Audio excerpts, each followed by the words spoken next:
Marty,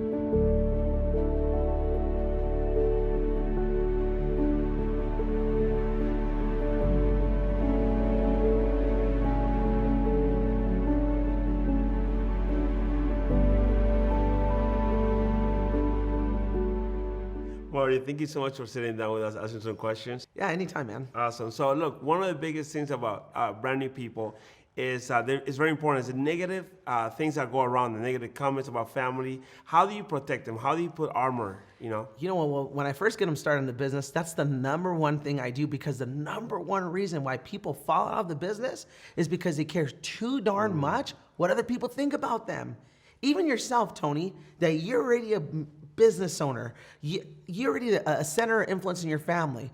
Right away, I put armor on you and I asked you a question. I said, Tony, when you decided to start your own business, was everyone supportive? No, it wasn't. Especially when I had the ice cream truck first, they were negative about that. How you mechanic shop next, they were negative. So when you were telling me, I kind of knew, but it was good that you were telling me. I'm like, oh. Then I started thinking about that. I'm like, oh, wow, it does happen, because people, they don't know. They try to protect you. I think that's the reason why they're doing that, right? What do you think people around you are gonna be like that?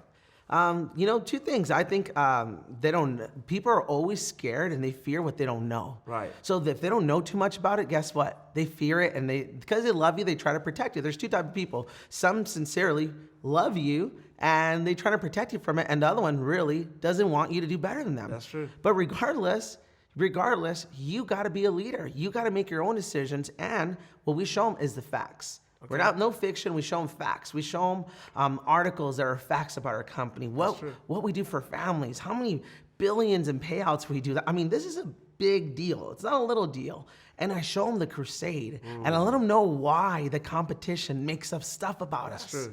Because they can't question what we do for families. If that's correct or wrong. That is right. Right is right. So guess what they attack? Us, our persona. Right? They say, oh, look who's helping you. A mechanic, a plumber, a guy that used to work at, so they attack us. That's true. So I prepare them from that. Awesome. What are some other things that you do for that brand new person to protect them? You always talk to me about, hey, make sure that they make money right away, right? Absolutely. Even if it's a small little check, even if it's $50, any of the programs that you don't even have to get your license yet, help them make money in that. And whenever they say, oh, you don't make money on that, really? I just made $50. They're like, wow. And it just gives them confidence that it works. So it's your job to get them success, those small successes right away. And hey, the best NBA teams, they're the best what?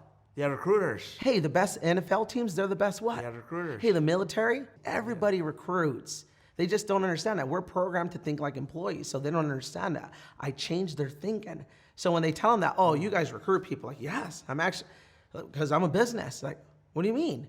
They're not shocked by it, right? Okay. Or, oh, I heard it's one of those things. You show them, yeah, one of those things that's in the New York Stock Exchange, right? And when you show them the facts, they walk around with confidence. Wow. So when someone tells them that, like, oh, I knew you're going to tell me that. Instead of being shocked, like, whoa, they didn't tell me this. That's right. They didn't tell me out, right? You prepare 100%. them. And you know what they do? The next day, or they call me so excited, Mario, thanks for telling me that. Guess what? My cousin tried to discourage me, and I told him what you told me. I responded the way you told me, and guess what? He's coming to the meeting. Wow. That is the best feeling. You were just saying that happened to you. Yeah, that happened to us all the time. You know what I mean? We go in there, and you told us that, and we went to tell our family members, and that's exactly And one of the keys that you do is that you actually do this with every brand new person. You're out front about it, right? You don't hide nothing. Every week I do this. Okay. I get the whole team together every week. I'm like, put them in front of me, and I go for an hour and a half, and I let them know what they're going to get and how to respond,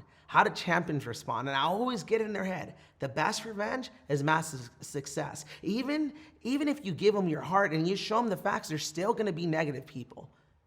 So what? Let them be negative. That's awesome. I tell them you cannot expect to live a positive life hanging around negative people. Yeah. See, the way I see this, Tony, and the way I program our people is like, look, we have one of the best vehicles in the entire world, and we are the battery. We are the energy. Yes. And if you imagine you got a brand new, amazing car, exotic car, brand new, 2000, the newest car, 2007, 2018, whatever, brand newest car you can possibly get. And you see one of your friends with a dead battery on the side of the road. Would you charge your brand new car, your brand new battery with their dead battery? No, I wouldn't. And you know what some people, oh, that's my family. Those are my friends. Yeah. And if you keep on plugging into those dead batteries, guess what's eventually going to happen to you? My battery's going to die. And I don't care if you have the best vehicle in the world. If your car won't even start, where are you going? Nowhere. See, that's why I tell you, avoid negative people, right? Learn to love them, but love them from a distance. Right. Does that make sense? Yeah, 100%. And be around battery chargers. That's why showing up to the meetings on a weekly basis, even though most of the time, the more we're around, like, I already know everything. Wrong. It's to recharge your batteries, to see other examples. And look, I always tell people this, Tony. See, sometimes you need to go to the meeting for it can re-energize you. Right. Yes or no? Yes. When you're not feeling good, that's when you really need the meeting. Yeah, you do. Right? Yes. And you're like, oh, thank God I came. Yeah. I really needed this, right? Yeah. And guess what? When you're on it and when you're on fire, now the meeting needs you. Right. So if you want to have a big team, you got to be a team player. Right, that's 100%. You never know where it's gonna come from. That positive, that nugget that you. That's why I'm not missing meetings. Right, being there all the time. It's better. You always told us that you gotta show up. You gotta show up because one of the main two things that you tell people is like is one is you gotta show up, and the other one is you got to keep on getting better. Okay. Right, you got to keep on getting better. Yeah. You got to take massive action. And look, I've never met someone that became very successful that said, I showed up to meetings when I felt like it. I showed up to meetings when it was convenient. I've never heard anybody say that is mega successful. Like, oh, I don't need motivation. I already know it. I've never met someone that way. Wow. It's always the ones that I never missed the meeting. Even when this happened. As a matter of fact, when adversity would hit you, man, you're the best example of that, Tony. Yeah. That you're going through so much crap in your life, man. And guess what? You showed up anyways. Yeah. And people were so attracted to you. Why? They seen the level of your commitment. Right. And the level of your commitment will always determine the level of your success. And that's what you did. Yeah. Expand on that. And you always told me that when you were going through things, that you would say, what would, like Mike Sharp or the leaders from the company, what would they do? And you would do the same thing. So when we were going through the same thing, I would say, what would Mario do? And you have gone through so many things, and I seen you, but you always showed up. The business came first. Your people came first. So we follow the same thing. So how leadership? You always tell us is everything, right? That's one of the main things. So what would you say about that? I think leadership, the best type of leadership, is putting your people first. See, out there in corporate, it's all about them. And talk is cheap, but when you actually show them that you had a legitimate excuse to punk out, you had a legitimate excuse why not to show up, and you showed up anyways because the team matters to you, that's when people start following. That's true. That's when they start committing. See, you attract who you are, but you also mold who you are. Yeah. See, if you mold greatness, you mold coachability, you follow me? Yeah. I'm telling you, your people are going to be just like you. Right. And honestly, I'm one of the biggest honors in my life is when they say, man, I was talking to Tony. And Mario, he reminds me of you. Yeah. He talks like you. Yeah. He smiles like you.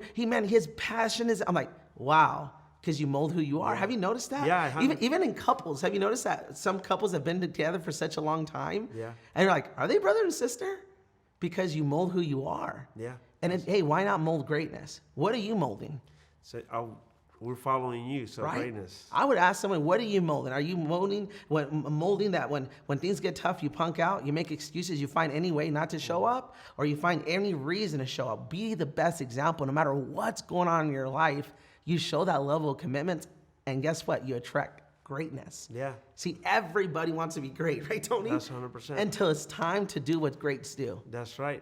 One of the things that we saw that our business exploded when we were more committed, when we were going through all the challenges, and the way because you always told us this is the way that you show people how you're gonna respond, right? And this is your time to show who you are. It's not the easiest thing to do, but you're always there telling us that, and that's where we had an explosion in our business. Yeah. When we went through our adversities with a positive attitude. So. How would you, to a brand new person coming into a business, they see some adversity, some roadblocks, what would you tell them? You know what? It's part of the journey. This is not a sprint. It's a marathon. And you're just writing your story.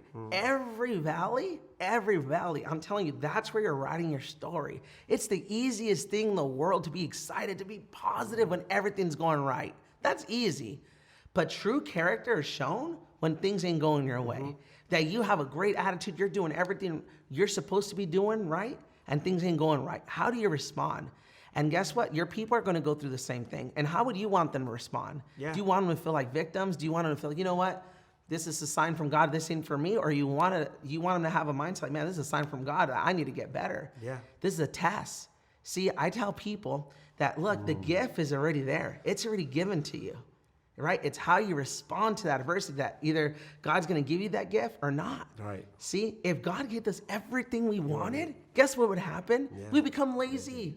We wouldn't do nothing. It has to be earned. Right. You got to show how bad you want it. And I say, everything's a test. You're writing your book. Yeah. Is your book and be like, hey, when adversity hits, quit. Who wants to read that thing? Who wants to read that? Yeah. It's when adversity hits, look how they responded. As a leader, when one of your guys is going through that, you know what I mean? What do you do? Like, because you know you want to help him, but you know, how do you see it? What are you supposed to do with somebody who's going through adversity? Well, what I do with you? Yeah. What did I do with you when you're going through the worst adversity? Was I like, oh, Tony, man, yeah, buddy, I don't know what's going on. I'm sorry. No. What was I like that? No, you weren't. You're excited, actually. You're you know, rubbing your hands like always. Hey, what happened to you? You're like, what's wrong with this guy? Yeah. My world's falling apart and he's excited? Yes. But what did I respond to you? What did I tell you? Hey, this is where you show who you are, your character. You know, this is the world's looking at you. You know, so this is a test. And we were like, when I saw it that way, I'm like, man, how am I can't let people down. If he's telling me it's a test, I gotta pass this test. I gotta respond. And you know, you were there, thankfully, to help us out and coach us. And you know what I said? I'm like, Tony, you know why I'm so excited? Because this is your story. This is your shot to show me how bad you want it, to show everybody. And look, I know you're going to pass because I know who you are. I wouldn't have invested so much time into you and poured into you if I knew you were going to flake when this happened. I'm so excited what's going to come out of this because I know you're going to respond the right way, and right way you did. You inspired the whole team. Yeah. I'm so proud of you, man. Thank you. We learned that from you. You're always from the beginning, you know, putting armor on us, you know, telling us what's going to happen, what to expect, you know, how you going to respond, you know, challenging us. I think that's one of the best traits that you have. And that's why, you know, you don't do anything for us, you know, to try to lift us up, but you're there to coach us and get us. I mean, there's times that we've been down and you've always been there, actually. You've always been there. But that's what made us who we are. But at the end of the day, when you overcome, and let's finish with this, when you overcome those adversities, right, and you always talk about it, how do you feel about yourself? Man, so great. I honestly, at the time that you're going through everything, you feel like, why me? Why me? Instead of saying, try me. This is my shot. And the same things that we felt like, why was I going through that? That was your story. Yeah. It feels so good that everyone would have punked out. Everyone would have quit, but not you. That's right. You were the best example, and now you get to inspire the masses. That's right. It's the best feeling in the world. That's right, brother. Well, thank you so much, brother. Thank you so much for Man, my pleasure. Awesome. Thank you.